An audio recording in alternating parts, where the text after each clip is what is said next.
अस्सलाम वालेकुम दोस्तों, मैं हूं शमी और मेरे साथ हैं रिज्जी।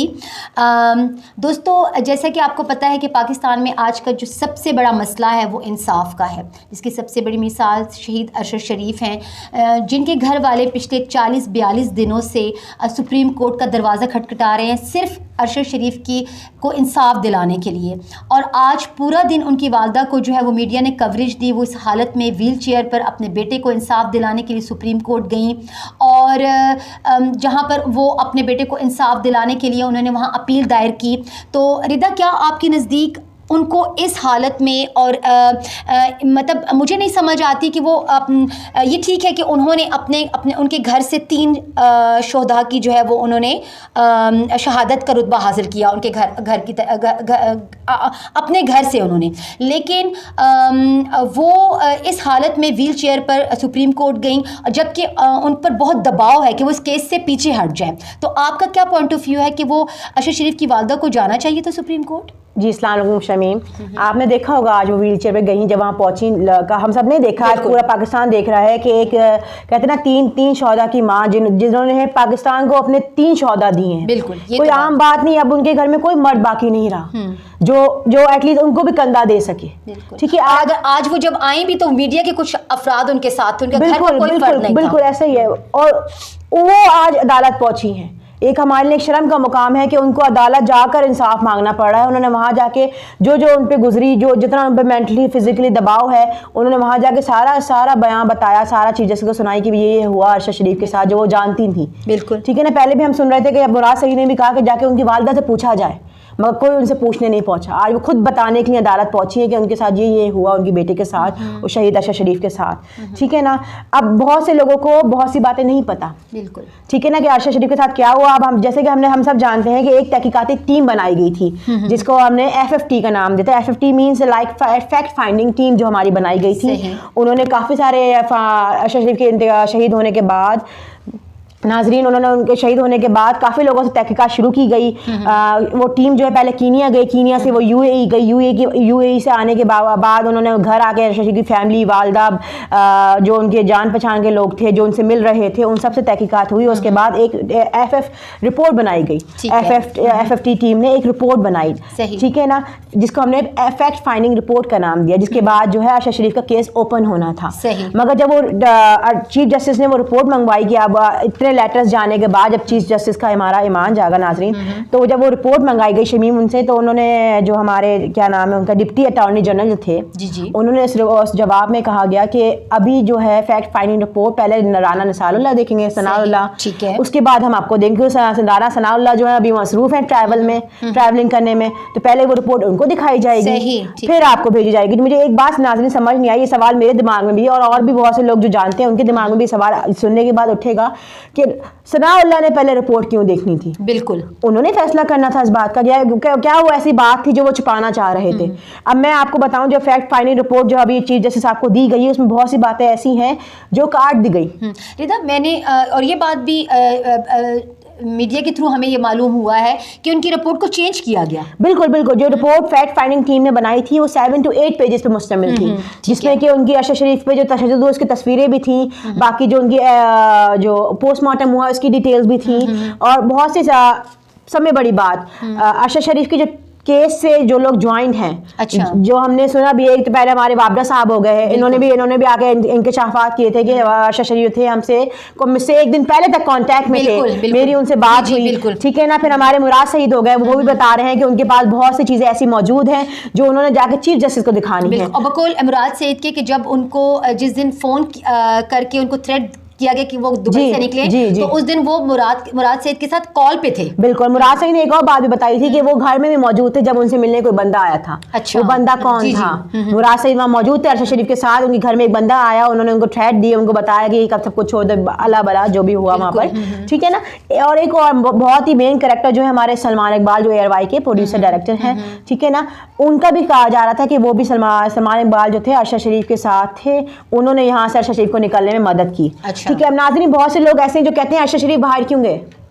है ना। और कीनिया क्यों गए? कीनिया ही क्यों गए, उनको बाहर जाने की जरूरत क्यों पड़ी? जो हमारे जो मुखालफिन है वो भी ये बात करते हैं, जो हमारे सहाफी हैं वो भी ये बात करते हैं कि अरशद शरीफ को बाहर क्यों जाना पड़ा। बिल्कुल ठीक है, पहली बात तो बहुत से लोग कहते हैं भाग गए जान बचा के अपनी, वो डर गए। पहली बात तो नाज़रीन वो डरे नहीं थे, क्योंकि हमने जब उन्होंने शमीम आप जानती होंगी ARY का एक प्रोग्राम किया था जिसमें उन्होंने शहबाज गिल से इंटरव्यू किया था, और वो एक व्लॉग और यूट्यूब के चैनल्स पे उन्होंने कुछ तबसरा किया था, तो जिस प्रोग्राम के बाद उन पर FIR जो है वो दर्ज की गई, नामालूम अफराद की तरफ से FIR दर्ज की गई। और उस FIR दर्ज करने के बाद उस ARY के उस प्रोग्राम के बाद जो है वो ARY के CEO जो थे अमाद यूसुफ और जो PTI के मेंबर हैं, रुकन हैं, वो शहबाज गिल, उनको अरेस्ट कर लिया गया था और उसके बाद अरशद शरीफ जो है वो उन्होंने मुल्क छोड़ दिया था। हाँ जी, शहबाज गिल को अरेस्ट किया गया और उसके बाद उनको बहराना किया गया। ठीक है ना। इसी तरह जो उनके प्रोग्राम के प्रोड्यूसर थे अमाद यूसुफ, मे भी उनका नाम है, मैं नाम में अगर गलत बता रही हूँ, उनको भी उठाया गया ISI की तरफ से, उनको भी घर पे छापा मारा, उनको उठाया, उनको भी बहराना किया गया। इसके बाद अरशद शरीफ को बाहर जाना पड़ा। क्यों? अरशद शरीफ को डर नहीं था कि वो अरेस्ट हो जाएंगे, कि उन पर तशद्दुद किया जाएगा। नहीं, ये जो हमारे मुल्क में जो नया ये रूल और ये कहते हैं ट्रेंड चल गया कि लोगों को उठाओ और उनको बहराना करो, इस बात से डर के वो बंदा बाहर गया कि मुझे सब कुछ कबूल है। बकौल उनकी माँ की अरशद शरीफ ने कहा कि मुझे सब कुछ कबूल है, मुझे बहराना होना कबूल है। लेकिन क्या ऐसे क्या हालात थे? और सिर्फ एक FIR नहीं शमीम, एक FIR, दर्जनों FIR बनाई गई। सिंध में, बलूचिस्तान में, KPK में बहुत सी FIR हुई, जिनमें एक FIR जो है कराची में, आई थिंक नहीं, कराची में उनकी SHO ने दर्ज कराई। अच्छा जी। और उनमें जितनी FIR हुई उन सबका मेथड एक ही था, एक ही मेथड, एक ही इल्जामात, और बहुत से लोग उनमें जिन्होंने FIR दर्ज कराई आम मुलाजिम थे। कोई गवर्नमेंट ऑफिसर था छोटी जॉब पे बैठा हुआ, कोई क्लर्क था, कोई कुछ था, इन सब लोगों ने FIR कराई। मगर उनमें जो एक थे वो SHO थे। अच्छा। उन्होंने भी FIR उन पे अरशद शरीफ पे दर्ज करा। इस तरह दर्जनों FIR अरशद शरीफ पर दर्ज की गई। इसी तरह सलमान इकबाल पर भी दर्ज की गई, जिसका वो केस लड़ रहे थे। वो उनकी वो वापस भी आना था, उनकी हेयरिंग थी, उन्होंने वापस आना था, मगर जो उनके साथ सानिया वहाँ पर पेश आया, वो बस कहते हैं, वो अपने जो उनके करीबी दोस्त थे उनको वो कह रहे थे कि मैं बस 40-42 दिनों से बहुत तंग हो गया हूँ, बहुत परेशान हो रहा हूँ वहाँ पर, और मैं पाकिस्तान आना चाहता हूँ, अपना केसेस का सामना करना चाहता हूँ। और फिर जो फैक्ट फाइंडिंग रिपोर्ट आई है उसमें भी सलमान इकबाल ने एक लंबा बयान दिया था। ठीक है, जब उनकी फैक्ट फाइंडिंग टीम ने उनको बुलाया, उनसे सवालात के, सलमान इकबाल ने एक लंबी स्टेटमेंट उनको दर्ज कराई। ठीक है, ये पहली स्टेटमेंट थी जो सलमान इकबाल की तरफ से उनको दी गई। इससे पहले सलमान इकबाल ने किसी को कोई स्टेटमेंट नहीं दिया था। ठीक है, जब उन्होंने स्टेटमेंट दी, एक लंबी स्टेटमेंट थी, मगर जो रिपोर्ट अब चीफ जस्टिस साहब के पास पहुंची है उसमें से वो स्टेटमेंट अपनी मर्जी के बना दी गई है, काफी चीजें उसमें से छुपा ली गई। सलमान इकबाल ने बताया कि किस तरह अरशद शरीफ यहाँ से वहां गए थे, कीनिया गए। कीनिया वो क्यों गए? दुबई, पहले वो दुबई में थे, सुनने में आ रहा है कि दुबई में उनको वहां पे बाकायदा वहां पे लोग भेजे गए कि उनको वहां से डिपोर्ट किया जाए, वहां से उनको उठा के पाकिस्तान लेकर आया जाए। दुबई के जो वहां पे कहते हैं दुबई की जो हुकूमत है उनमें बहुत प्रेशर था कि अरशद शरीफ को हमारे हवाले वापस किया जाए। दुबई की जो वहाँ पे एम्बेसी है उन्होंने कहा अरशद शरीफ से वहाँ पहुँच कर कि हम आपको पाकिस्तान नहीं भेज रहे, आप यहाँ से कहीं भी चले जाएं। सही है। और अरशद शरीफ बकौल हमारे ज़राए के यहाँ जितनी खबरें हम तक आती हैं कि अरशद शरीफ को बाकायदा ये कहा गया कि आपने कोई भी ऐसे मुल्क नहीं जाना जो जिसपे पाकिस्तान का जो पाकिस्तान की कहते हैं ना अंडर आता हो, जिसपे पाकिस्तान की चलती हो। आपने कोई भी ऐसे आप कहीं भी चले जाएं, मगर ऐसी जगह ना जाएं जहाँ ये पाकिस्तान की ज़राए या पाकिस्तान जिसपे हुकूमत कर सका। इसलिए उन्होंने कीनिया का, और बहुत से फिर उनके जो जाने पहचानने वाले सलमान इकबाल हो गए, बहुत से जाने पहचाने लोग थे, उन्होंने कहा कि आप कीनिया मूव हो जाए। और कीनिया वो मेरे ख्याल से 1 महीने से वहाँ मौजूद थे। और ये भी बात आ रही है कि सलमान इकबाल का जो था वकार, जो विक्की नाम से मशहूर है बड़े, उनसे ताल्लुक था। तो सलमान इकबाल ने ये स्टेटमेंट में भी कहा उन्होंने कि विक्की को मैं नहीं जानता था, अच्छा, वकास को मैं नहीं जानता, विक्की नाम से ये मशहूर थे। मगर जब इनके बारे में बात हुई कि वहाँ पे इनका ऐसा फॉर्म है, जब मेरी इनसे बात हुई तो बहुत से आगे पीछे के ताल्लुकात मिलकर हमारा एक वो हो गया, अटैचमेंट हो गया। फिर नाज़रीन एक और बात मैं आपको बताऊं कि अब तो हद ही हो गई। ये भी आज अदालत में उनकी वालदा ने कहा है कि आज जो अरशद शरीफ का केस लड़ा गया वहाँ अदालत में शमीम, तो उसमें ये भी कहा गया है कि अरशद शरीफ के कमरे से वकार की बीवी के कपड़े मिले हैं।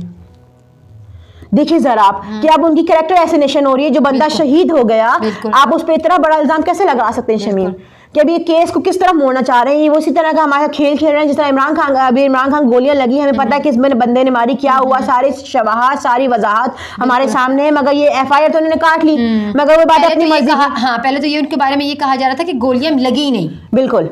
अब जब उनकी वालदा ने आके बयान दिया, उन्होंने एक लेटर भी दिया है जो आज ट्विटर वगैरह मीडिया पे हर जगह सर्कुलेट हो रहा है, उन्होंने एक लेटर दिया है बाकायदा, उसकी लेटर की तस्वीर अगर आप नाजरीन जाके देखें, उन्होंने सबके नाम ले लिए कि कौन कौन इन्वॉल्व था उसमें, ज्यादातर हमारी कहते हैं ना आर्मी इन्वॉल्व थी, उन्होंने बहुत से बड़े नाम, और वो कौन था उसका जवाब भी आज उनकी वालदा ने आके दे दिया है। तो अभी उनकी कैरेक्टर एसेसिनेशन भी करना शुरू कर दें कि वो एबनॉर्मल है, कुछ है, उनकी वालदा तो झूठ नहीं कह सकती ना। बिल्कुल रिदा, आज के दिन अदालत में ये भी एक बहुत मुख्तलिफ ज़राए से ये बात मालूम हुई है कि उनका वकील जो है वो एंड टाइम पे केस छोड़ के चला गया। वकील लड़ी, जो नाम उन्होंने उनकी वालदा ने लिए हैं ना, उस पर वकील कहते हैं ना कोई भी हाथ नहीं डाल सकता शमीम, वो तो सिर्फ केस छोड़ के इसलिए चला गया कि कहीं उसको भी ना उठा लिया जाए। बिल्कुल। फिर वही बात, उसको भी उठाएंगे, उसको बहराना करेंगे। आदम सवादी के साथ क्या हो रहा है आप देखें। बिल्कुल सही कह। और अरशद शरीफ भी मुल्क छोड़ के इसलिए गए कि जो उन्होंने शहबाज गिल के साथ किया वो सिर्फ ये इसीलिए किया था कि उस प्रोग्राम का हिस्सा शहबाज गिल थे, तो उसको तस्वीर करने वाले तो हमारे अरशद शरीफ थे। बिल्कुल। उनको जाना ही यहाँ से इसलिए पड़ा था। तो बस नाज़रीन मैं कहती हूँ कि बस हद हो गई अरशद शरीफ के। अब कहते हैं ना अरशद शरीफ को इंसाफ हमने ही दिलाना है और किसने दिलाना है शमीम, ठीक है ना। अरशद शरीफ, अब फिर एक और बात मैं आपको बताती चलूँ, वाबदा साहब को भी उन्होंने बुलाया। अच्छा। फैक्ट फाइंडिंग टीम ने वाबदा साहब को बुलाया, उनको लेटर लिखा। हाँ जी अच्छा। क्योंकि फैसल वाबदा ने एक बयान आके दिया था ना कि मैं इन्वॉल्व था, मगर वाबदा साहब ने उसका कोई जवाब उनको नहीं दिया। सही। पहली बात तो पहले आए नहीं उनके, उन्होंने फैक्ट फाइंडिंग टीम ने वो सबको लेटर्स लिख के जो केस में इन्वॉल्व थे, जिन्होंने FIR लिखवाई थी, जिनको उन्होंने लेटर लिखे, उनमें से 2 कंप्लेनर आए जिन्होंने FIR लिखवाई थी अरशद शरीफ के, ठीक है। 2 कंप्लेनर थे जिन्होंने आके फैक्ट फाइंडिंग रिपोर्ट को बताया कि हमने FIR क्यों कटाई है। फिर हमारे मुराद सईद को भी फैक्ट फाइंडिंग टीम ने बुलाया। मुराद सईद ने कहा कि मैं आपको कुछ नहीं बताऊंगा जब तक केस चीफ जस्टिस के पास नहीं जाता, मैं हमें और किसी पे भरोसा नहीं रहा, ठीक है। वाबला साहब तो आए ही नहीं। अच्छा, वो आए नहीं। हाँ जी, उनकी स्टेटमेंट की अब कोई वक़्त नहीं रही क्योंकि उन्होंने आके फैक्ट फाइंडिंग रिपोर्ट को अपना कोई बयान दर्ज नहीं कराया, ना उनके लेटर्स का जवाब दिया। हालांकि वो बड़े दरअल्ले से आके बैठे थे मीडिया पर, उन्होंने कहा था कि भाई मैं तो अरशद शरीफ से 1 दिन पहले तक कांटेक्ट में था, तब भाई कहाँ हो, जरा उनसे भी सवाल किया जाए, उनको मीडिया में बुलाया जाए कि भाई आप कहाँ हैं, हमें आपका जवाब चाहिए, क्या आप वो प्रूफ ला के रखें जिन प्रूफ की आप बात कर रहे थे। सही, ठीक। तो दोस्तों ये आज के इस प्रोग्राम में हमने अरशद शरीफ के केस को जो है ना वो थोड़ा सा उनको ज़िक्र किया और बताया आपको कि किस तरह से उनका जो अदलिया में उनकी वालदा जो है वो आई और अदालत के सामने उन्होंने वो कौन था उनके नाम लिए। तो इंशाल्लाह हमें जैसे जैसे अपने ज़राए से जो मालूमात हमें मिलती जाएंगी हम अपने इस प्रोग्राम में आपके साथ शेयर करेंगे। नाजरीन इसमें जो मैं शमीम आपको भी बताती चलूँ, इस केस में जो सब में बड़ी जो हमारे के पास सबूत है फैक्ट फाइंडिंग रिपोर्ट है। सही। जिसमें इन्होंने अब कहते हैं ना पहले इन्होंने सनाउल्लाह साहब को दिखानी थी, अब उसमें से कुछ चीजें इन्होंने गायब कर दी हैं। सही। ठीक है ना, उस रिपोर्ट में भी इन्होंने गड़बड़ करी है, मगर उस रिपोर्ट में जो चीजें मौजूद हैं हमें उन सब की तहकीकात, हमें उस सब की वजाहत चाहिए, ठीक है ना। ये मेन जो है फैक्ट फाइंडिंग रिपोर्ट है। और अब जो लेटर उनकी अरशद शरीफ की वालदा ने दिया है, जो उन्होंने लेटर चीफ जस्टिस को जमा कराया है, उस पर तहकीकात हम इंशाल्लाह कल देखें, शायद होती हैं शायद नहीं होती हैं, अभी केस कहाँ जाता है सही। अभी आज तक हम देखेंगे और जो रिपोर्ट्स हमें मिलेंगी इंशाल्लाह वो हम आपके साथ शेयर करेंगे। बिल्कुल सही। तो ये था आज का प्रोग्राम। और जाते जाते मैं आपको बता दूं कि तहरीक इंसाफ के चेयरमैन इमरान खान जो है, जैसा कि आपको पता है वो एक स्पोर्ट्स मैन है और वो अब जिस तरह से वो अपनी मुहिम को लेकर चल रहे हैं, जिस हालत में वो आजकल हैं, उनको डॉक्टर ने रेस्ट का कहा है लेकिन वो बिल्कुल रेस्ट नहीं कर रहे। आजकल उन्होंने इलेक्शन कराओ मुल्क बचाओ की मुहिम जो है वो उसका आगाज़ किया और इस मुहिम का आगाज़ जो वो लाहौर से उन्होंने शुरू किया, आज हो गया। हाँ जी आज से स्टार्ट है। बिल्कुल। और वो लाहौर में शुरू करने के बाद वो आहिस्ता आहिस्ता पूरे मुल्क में ये मुहिम जो है वो शुरू करेंगे। तो जैसे जैसे हमें अपडेट्स मिलेंगे हम आपके साथ शेयर करेंगे। तो तब तक के लिए अपना बहुत सा ख्याल रखें। हाँ जी, हम सबको इजाज़त दें। और एक और बात नाज़रीन मैं आप सबसे कहती चलूँ, ये तहरीक 10 से 11 दिन तक लाहौर में रहनी है और लाहौर के मुख्तलिफ शहरों में शमीम ये चलेगी। इसके बाद ये मुख्तलिफ सिटीज़ में कंबाइंड होगी। मैं कहती हूँ आप सब नाज़रीन जो इस इलेक्शन कैंपेन का हिस्सा है और जहाँ जहाँ बिल्कुल बिल्कुल बिल्कुल, जिस तरह आप लोगों ने आज़ादी मार्च में शिरकत की, इस तहरीक में भी शिरकत करें ज़रूर।